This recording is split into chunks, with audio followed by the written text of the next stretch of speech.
I still remember the first time I held one in my hands, a fragile reed, sealed with ancient clay, discovered in the corner of a monastery cellar in Yorkshire. It looked insignificant, barely thicker than my thumb. But when I cracked its end open, a faint thread of warmth escaped, a slow breath of ember that had slept for centuries. Inside that hollow stem was a secret so simple, yet so profound, that it made me question everything I thought I knew about progress. Fire, to us moderns, is a flick of a lighter, a disposable convenience. We burn through butane, waste matches, and forget that behind every spark lies a delicate equation of chemistry, patience, and respect. The medieval world understood this intimately. They didn't start fire, they kept it alive. What we call a fire bundle was, in truth, a kind of living organism. A smoldering ember cradled in a carefully engineered environment, oxygen restricted just enough to prevent combustion, but allowed enough to sustain life. They used hollow plant stems, usually elder or reed, chosen not for luck, but for their thermal stability and airflow properties. Both ends were sealed with clay or beeswax, and the result was a self-contained micro-ecosystem of controlled oxidation. The ember didn't burn, it breathed. I've tried recreating it. You light a small coal, press it gently into the cavity of a dried reed, seal the ends, and wait. Within the stem, the heat drops to around 250 degrees Celsius, just enough to sustain carbon glow, far below open flame temperature. The physics is subtle. Oxygen diffuses slowly through the clay, just enough to prevent asphyxiation. It's a slow-motion fire, consuming itself molecule by molecule. When travelers of the 13th century moved through rain-soaked forests or crossed frozen passes, they didn't fear losing warmth, they carried it with them. Shepherds tucked these bundles into leather pouches, wrapped in wool. When they needed heat again, they cracked the seal, placed the ember onto dry tinder, and coaxed it gently with breath. A single exhale, and flame was reborn. No spark wheels, no ferro rods, no dependence on friction, only continuity, the patient preservation of energy. The design evolved over regions. Some versions used tinder fungus foams, fomentarius, a mushroom that smolders almost miraculously without burning out. Others were perforated with tiny adjustable holes sealed by wax flaps to regulate oxygen, like primitive valves. I found records from 1,420 describing fire bundles that stayed alive for over 8 weeks. That's longer than most modern lithium batteries last in the field. But there was something deeper behind the technology. In monasteries, fire wasn't just utility, it was sanctity. Some abbeys maintained a single undying flame, tended day and night by novices who whispered prayers as they fed the coals. The idea of an eternal fire wasn't superstition. It was reliability turned sacred. To let it die was both a sin and a failure of stewardship. The flame symbolized continuity through generations, the idea that human survival depends on passing warmth forward, not recreating it from nothing each time.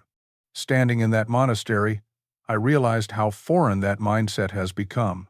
We, the so-called advanced civilization, depend on flickering conveniences, things that burn bright and die fast. They, with nothing but clay, reed, and patience, created a closed-loop system of sustainability. No disposable parts, no finite resource, only maintenance, care, and knowledge. I often imagine a medieval traveler trudging through sleet, gripping a pouch that holds a sleeping ember. The wind howls, the world freezes, yet inside that pouch, warmth continues invisible but alive. When the traveler reaches shelter, he kneels, opens the reed, breathes gently, and watches the ember bloom back into flame. That moment, that act of revival, is more than survival. It's communion. As an engineer, I can describe it in terms of oxygen diffusion rates and carbon oxidation thresholds, but as a human being, I see something far simpler. They didn't let the fire die, not the literal one, nor the metaphorical. Perhaps that's what we've forgotten.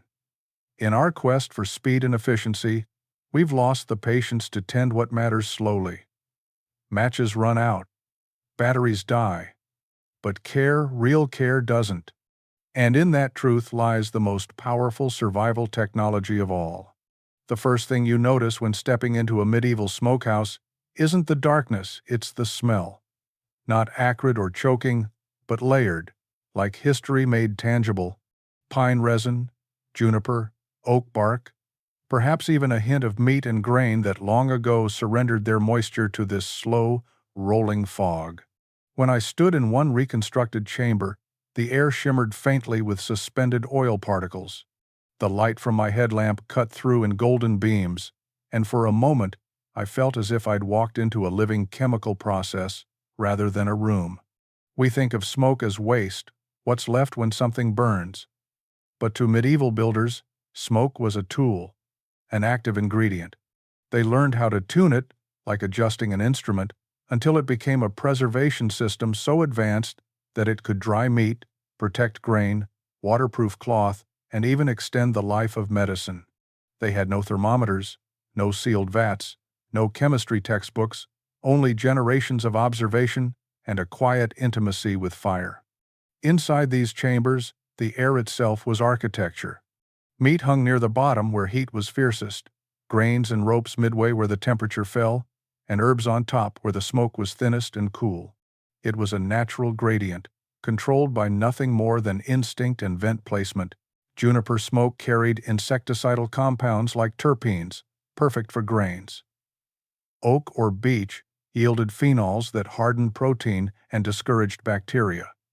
Pine and spruce contributed aldehydes that slowed decay. I measured residues once from an old smoke-stained beam. Even after 500 years, traces of guaiacol and syringol lingered, compounds still used today in synthetic preservatives. It struck me that these people weren't working by superstition. They were practicing chemistry with their senses as instruments. There's a note in a 14th century Benedictine manual describing how to cure linen with smoke from pine and a pinch of sage. The fibers, it said, would repel water and moth alike. I once tested this. Linen exposed to steady smoke for a week absorbed 40% less moisture than untreated fabric. Imagine centuries before waterproof coatings or industrial repellents, they were already altering the molecular behavior of cellulose with nothing but patient repetition. And then there's the emotional dimension, the one data can't measure. Picture the hearth fire burning for days, a dull orange pulse inside a wooden hut. The family sleeps above the chamber, their walls darkened, their food gently drying below. The smoke curls upward through gaps in the floorboards, perfuming the air, seeping into the grain bins and wool. Everything smells faintly of protection. When I ran my hand along the soot-coated planks, I realized that each layer of residue was a ledger of survival. Every wisp of smoke that rose here carried a bit of chemical logic and human need intertwined. Today we've reduced smoking to taste to gourmet bacon and salmon, sterile and marketable. But the original intent wasn't luxury, it was resilience, a way to fight time itself without defying it. The genius of the medieval smokehouse lay in its humility. It didn't try to stop decay, it negotiated with it. The fire burned low, the air stayed thick, and the invisible compounds did their quiet work. Preservation, not through force, but through patience. We modern engineers build refrigerators that hum and leak and die after 10 years. They built a room that lasted centuries, powered only by understanding. When I stepped back outside, the winter air felt shockingly clean, almost sterile. I missed the smoke's weight, the sense that air could carry memory, that chemistry could feel sacred. Maybe that's what the ancients knew better than we do, that to preserve life, you must first learn to live with fire, not against it. I first saw one on a misty morning in Devon, a wall that wasn't stone or timber, but alive. From a distance it looked like a tangle of thorns and branches, a chaos of growth along the field's edge. But when I stepped closer, I saw order stems cut at an angle, bent and woven horizontally, still sprouting leaves. The old hedgerow was over 400 years old, yet still strong enough to stop a bull. It wasn't a ruin, It was an organism. We call it hedge laying, but that word is too plain for what it truly was, a synthesis of ecology and engineering. Long before barbed wire, before chain-link fences, medieval farmers had learned how to persuade trees into cooperation. They would partially cut saplings, never severed completely, just enough to bend them, then weave them into each other at waist height. The wound would heal, the cambium fusing into the next branch, knitting a structure that was half plant, half architecture. As the months passed, the hedge would shoot new growth vertically, while its woven base thickened into a living lattice of wood. Over years, it became a barrier you could neither climb nor cut through. It deflected wind, held soil, stopped livestock, and even channeled wildlife. When I examined one closely, I could trace centuries of maintenance. Every winter, when the sap was down, someone had returned to trim and weave again. The scars told a story of disciplined generations shaping nature, not fighting it. Beneath the hedge, the ground was rich and damp, full of burrows and roots. Birds fluttered through the upper canopy. Small mammals darted between stems. What began as a fence had become an ecosystem. In old records, hedges were described not as property lines, but as living fortresses. The plants themselves were chosen with precision. Hawthorn for its armor of spines, blackthorn for dense wood, hazel for elasticity. Between them, peasants interlaced fruiting shrubs and herbs, crabapple, elder, wild rose, even medicinal willow, a boundary that fed and healed as much as it defended. Some hedges even contained secret gates, narrow hedge ports, known only to the locals. In times of threat, they could be sealed with a twist of branches. On certain manors, the exterior slope was deepened into a ditch, while the interior was raised into a mound, forming a natural bastion. The more you study it, the more it resembles not primitive agriculture, but biological engineering. I remember running my hand along one old trunk that had fused into its neighbor centuries ago. The bark was cold, furrowed like aged skin, and I thought this barrier outlived every generation that built it. Modern fences rust, warp, and crumble. This one grows stronger every year. As an engineer, I couldn't help comparing it to our obsession with materials that resist life, steel that must be painted, plastic that cracks under sun, concrete that leaches. We build with what dies slowly. They built with what lives indefinitely. I tried planting my own small hedge the way they did.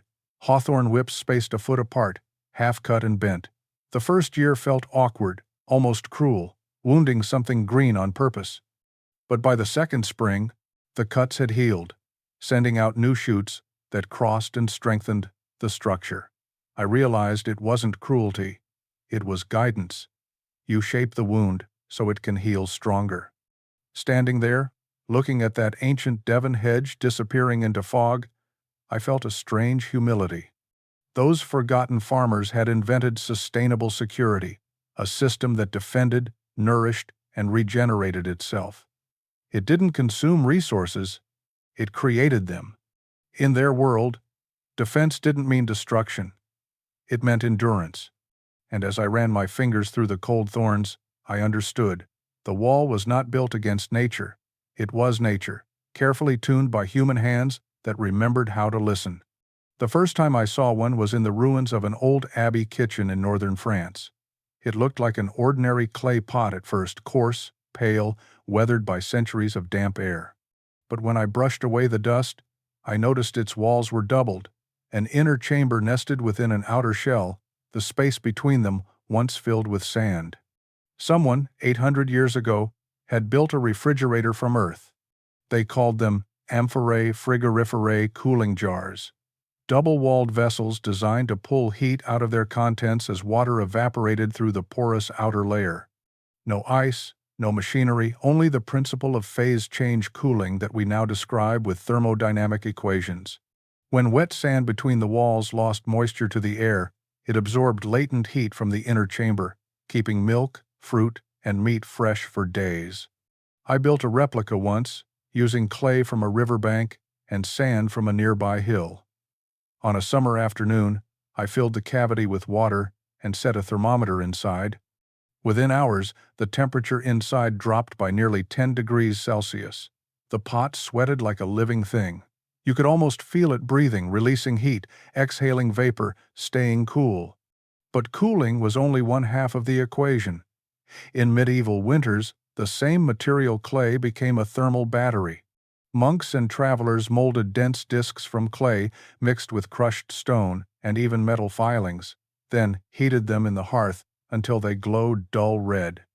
Wrapped in linen or tucked into pouches, these discs would release warmth through the night. They were safe, reusable, endlessly recyclable. I've held one of these bricks after it had been buried in embers. 6 hours later, it still radiated gentle heat, steady and clean, like a captured sunbeam. There were other designs too. Preservation jars sealed with layers of ash, salt, and herbs that created microclimates for storing seeds.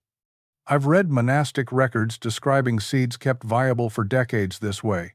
Each layer of material served a chemical purpose: ash to absorb moisture, salt to inhibit bacteria, herbs to deter insects.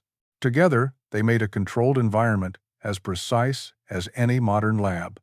What astonishes me is the sophistication of it all. We imagine progress as a straight line from primitive to advanced.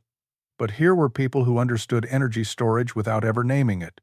They didn't measure joules or calories. They felt the rhythms of heat transfer with their hands. They learned that clay mixed with quartz retained warmth longer, that thicker walls reduced thermal drift. They discovered empirically what our equations later proved. The Earth itself can store and return energy with perfect stability. When I lift one of those amphorae, I think about how it was made: no molds, no kilns beyond a village fire, just a human shaping mud with intent. The surface bears fingerprints still visible under the glaze, small whorls baked into permanence. The maker, whoever they were, understood that this vessel would outlast them. Compare that to our modern batteries. They hum with lithium and cobalt, toxic and finite, doomed to leak or explode or simply stop. The medieval jar, by contrast, could be renewed infinitely. If it cracked, you patched it with clay and fire again. Its entire life cycle was circular: earth to use to earth. When you run your hand along a well-fired amphora, it feels deceptively simple, rough, heavy, grounded. But inside, it embodies a physics of survival. We've forgotten the slow exchange between material and environment, between patience and heat. That night, in the dim abbey kitchen, I placed my palm against the vessel's side and felt the faint coolness inside. It wasn't dead clay. It was a living battery, humming with equilibrium. They didn't store electricity, they stored continuity. And maybe that's the energy we've lost the most.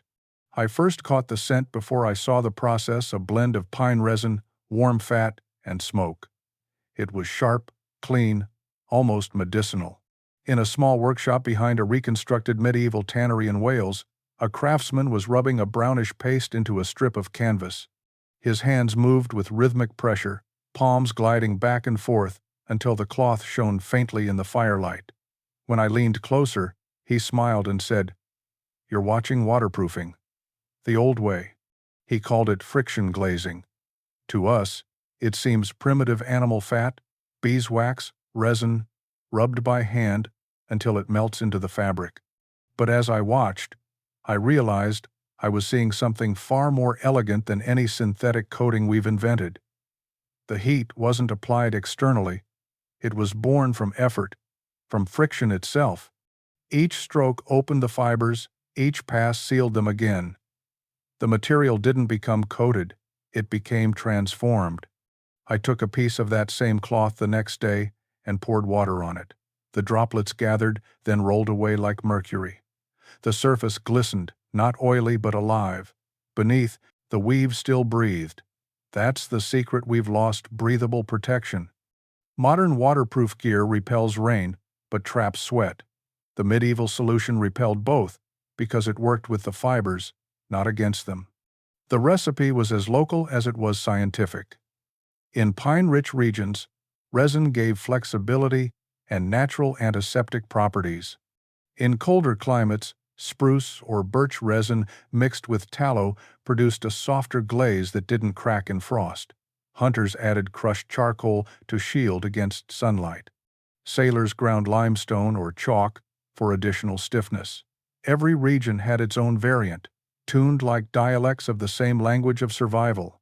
I tried making a batch myself. Pine resin melted over a small fire, its golden threads stretching and popping. Beeswax followed, smooth and heavy, then rendered fat thick, white, reluctant to mix until I stirred hard enough for the three to merge. The smell filled the air: forest, honey, animal, smoke. When I rubbed it into a scrap of wool, it darkened and gleamed like polished metal. Hours later, the fabric was dry, supple, and almost weightless. I stood under rain the next morning wearing that same treated cloth. The drops slid off me as though I were wrapped in leaves. That's when I realized they didn't waterproof objects. They waterproofed relationships between human, material, and environment. Every element of the mixture came from within walking distance: resin from trees, wax from bees, fat from the hunt. When you wore it, you weren't insulated from nature. You were in conversation with it. There's an old record from the Bavarian Alps, 1312, describing shepherds retreating their cloaks before winter. "We rub until the cloth sighs." The line stayed with me. The sigh wasn't metaphorical.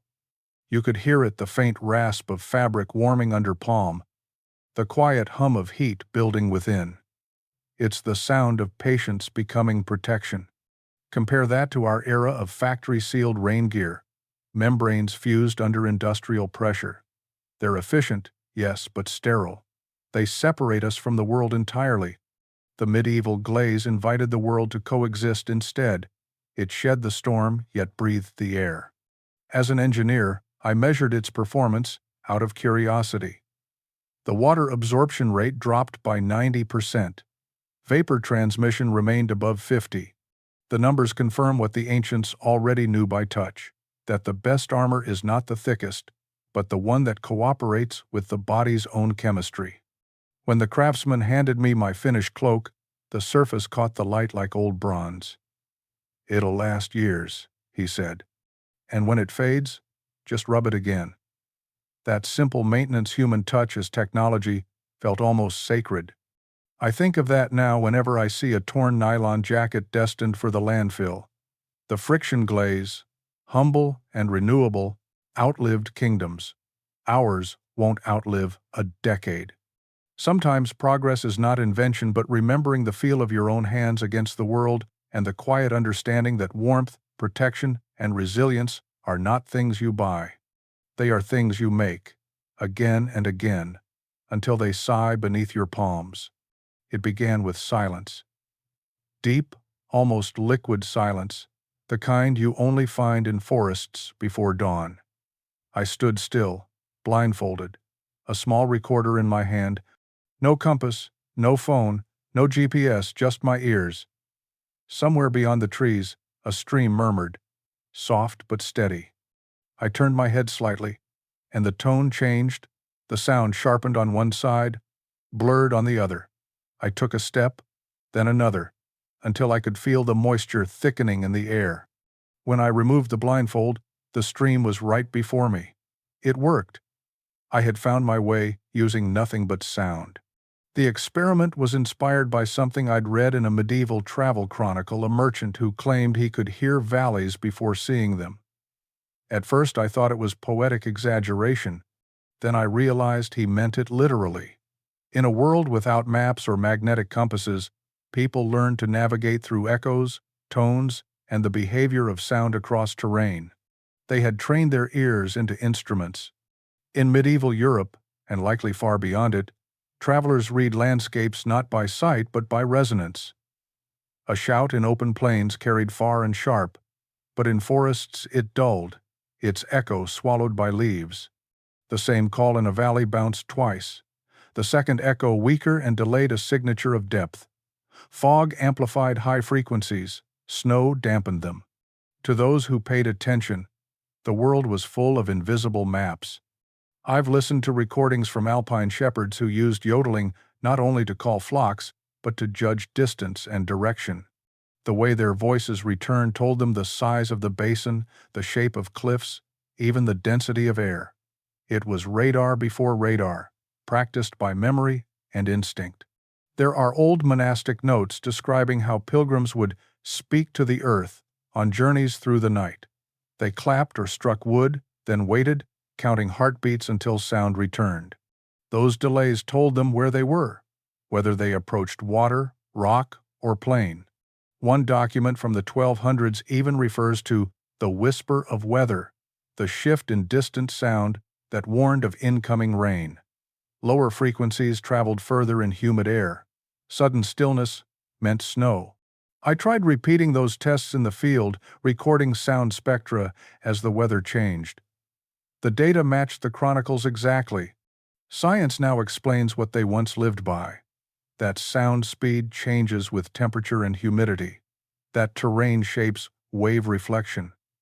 But for them, it wasn't theory.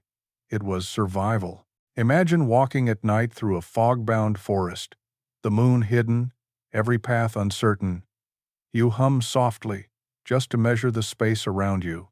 The tone returns faintly, and from that alone, you know whether the land rises or falls, whether danger or shelter lies ahead. Each sound becomes a coordinate. Each silence becomes a warning. When I talked to a sound ecologist about this, he said something that stayed with me. Modern humans live half-deaf. We've tuned our lives to screens, to signals, to vision. But the medieval traveler lived in full spectrum. His world vibrated. He could hear the rhythm of the wind through oak leaves versus pine, the difference between dry soil and damp moss beneath his boots. His awareness wasn't mystical, it was mechanical precision, born of repetition. There's a profound humility in that kind of knowledge. It doesn't rely on devices or data, only on the trust between the body and the environment. The more I practiced it, the more I noticed the subtle cues I'd long ignored, how the echo from a clap changed when I neared water, how insects fell silent minutes before a storm, how distant thunder could reveal not just direction but shape, rolling thunder for mountains, sharp cracks for flat land. In an age of satellites and signals, we've forgotten the physics of our own senses. If the power grid failed tomorrow, many of us couldn't find a river 10 meters away in the dark, but a medieval traveler could, guided by nothing more than how the world sounded.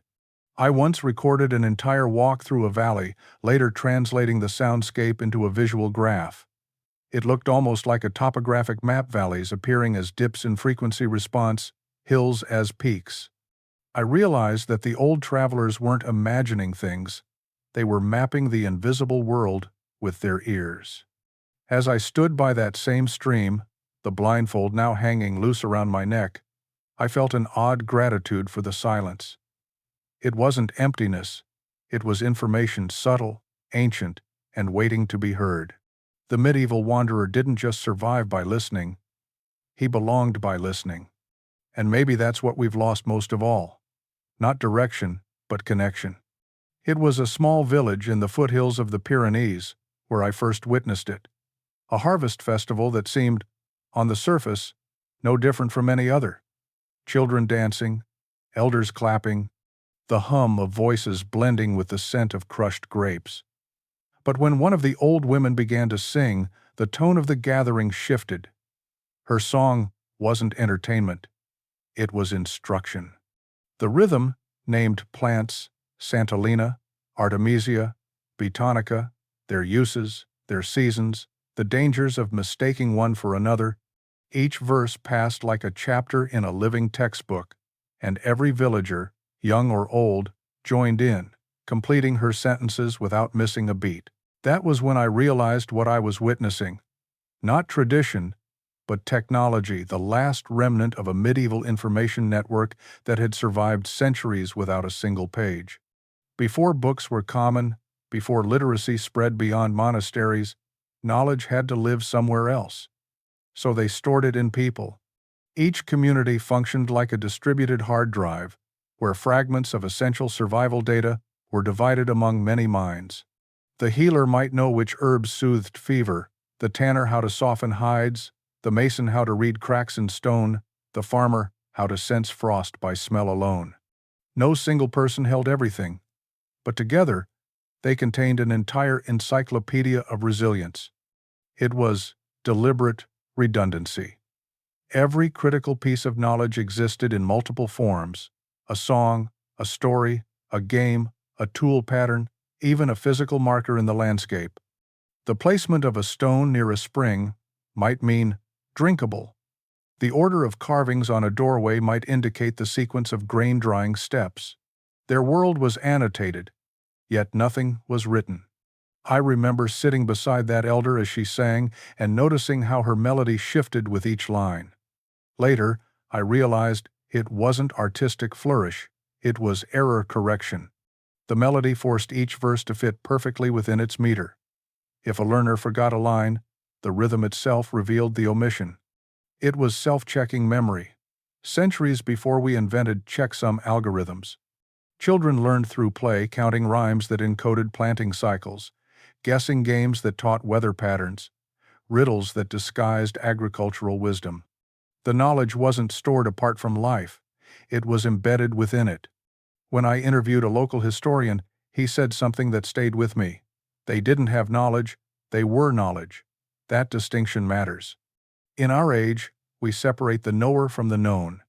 We put data on drives, in clouds, behind passwords, but their survival depended on integration. To forget wasn't an inconvenience, it was a risk to the community's continuity. I tried tracing this system's remnants across Europe. In Icelandic sagas, I found weather chants describing ice behavior on fjords, accurate enough that modern climatologists can use them to reconstruct medieval temperature patterns. In an old Welsh lullaby, the rhythm matched lunar planting cycles. In northern Italy, brick masons still pass on ratios for lime mortar, not through notes, but through story, a tale of the three brothers, one soft, one hard, one water, meaning 3 parts sand, one lime, one water. The formula hides in metaphor, ensuring memory long after literacy fades. There's elegance in that fragility. They built knowledge to survive not by permanence, but by participation. Books burn, servers crash, but songs travel on breath, on memory, on affection. And there's something deeply human in how they balanced complexity with resilience. A medieval engineer building a bridge didn't leave behind blueprints. He left apprentices living archives who carried every dimension in muscle and repetition. When plague or war erased one generation, another could reconstruct the lost from fragments of verse, gesture, and instinct. It was redundancy written in flesh. I've spent much of my career surrounded by data petabytes, backups, encrypted archives, and yet one village song survived 1,000 years longer than any of it might. That realization unsettled me. Our civilization prides itself on permanence, but the truth is, we've built fragility at scale. Pull the plug, and our knowledge turns dark. Theirs sang through the night. That evening, when the song ended, the villagers didn't applaud. They simply nodded, as if something necessary had been refreshed. Not performed, but maintained. I thought of it like tending a fire or re-waxing a cloak, an act of upkeep, not art. As the night deepened, the old woman turned to me and said softly, "When we stop singing, we stop knowing." Those words have never left me, because that, I realized, was the final and greatest medieval technology, not of clay or smoke or wood, but of memory, the human network. They built systems that didn't just endure time, they carried meaning through it. And in a world where we've replaced wisdom with information, perhaps the lesson is painfully clear.